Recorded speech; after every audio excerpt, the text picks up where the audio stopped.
So happy Thanksgiving to everybody. And Gonna try and make this one short today because I've got to get off to a relative's house to enjoy Thanksgiving with family. In addition to being thankful for having a wonderful family so close to me, I'm also happy to say that I'm thankful this year that we did not get saddled with Hillary Clinton for 4 more years. And I'm thankful that the Supreme Court is not going to be stuffed with liberal justices that will affect our country for the next 30 years. So we've got that going for us. Putting that aside now, I want to talk about all this noise happening for a recount on the vote in some of the tight swing states, Wisconsin, Michigan, and Pennsylvania. First off, it is just sour grapes from a bunch of sore losers.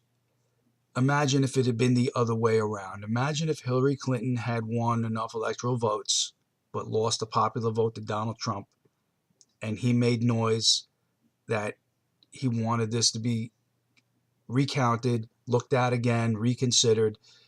The news media and everybody out there would be saying Donald Trump is a crybaby and his supporters are crybabies. And this is the system. It's the system we've had since the founders created it, and you like it or lump it. But of course, liberals are really good at being crybabies, and they're real good at making their case when things don't go their way, and they try to play it off like the whole world is screwing them. It could have gone any way. It could have gone any way possible. It could have ended up with Hillary winning the electoral votes and losing the popular vote.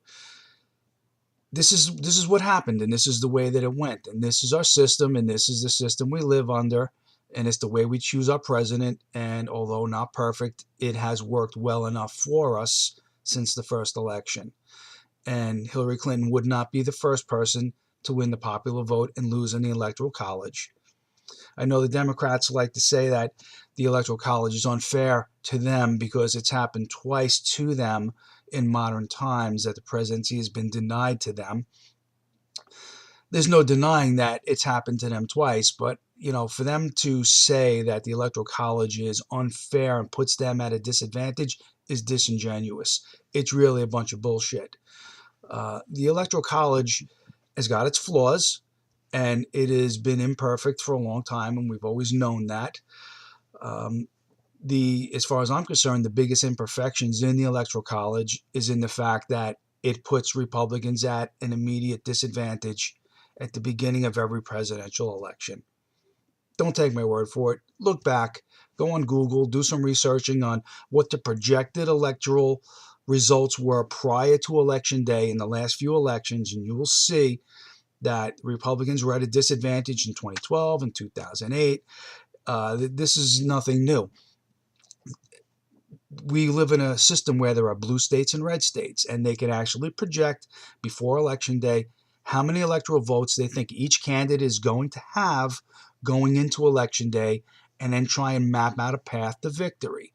Now, I saw this almost every night on TV, on Fox News. They had their maps up, and they would do this whole little game where they would start picking and choosing states. If Trump does this, if Trump does that, if he wins here, if he wins there. And it always ended up with it being almost virtually impossible for Trump to win. They kept telling us, even Fox News kept telling us, Trump has to keep every single red state that Romney won. He has to win every single swing state. And even then, he can't win unless he flips at least 2 or 3 blue states, which nobody said he was going to be able to do.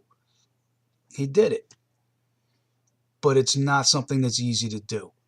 Romney wasn't able to do it, and neither was McCain. And chances are, in the next election, it's not going to be easy again. Even with Trump as a sitting president, he's probably going to have a disadvantage going into election 2020 for the same reasons that he had a disadvantage going into this one, because the electoral map is tilted to the blue side.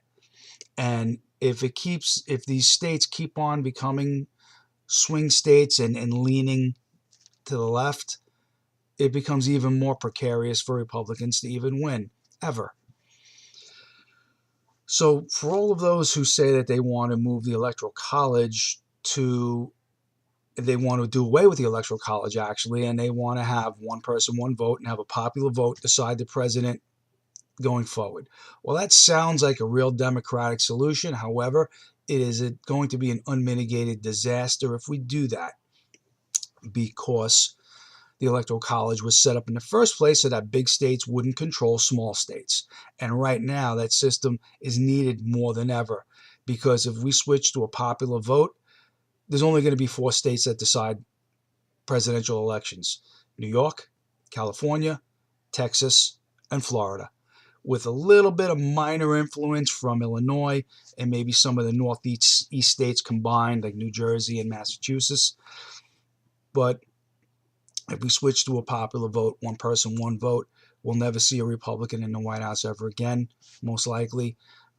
And in the future, candidates will only have to campaign in 4 states. That's the only place where the vote's really going to matter. Do we really want to see that happen? I don't. I think that the Electoral College should be reformed. I think that the problem with the Electoral College is that 48 of 50 states have winner take all. And perhaps it's time that we look at the system of the other 2 states that don't do that and start to require all the states to apportion their electors based on the votes of each congressional district.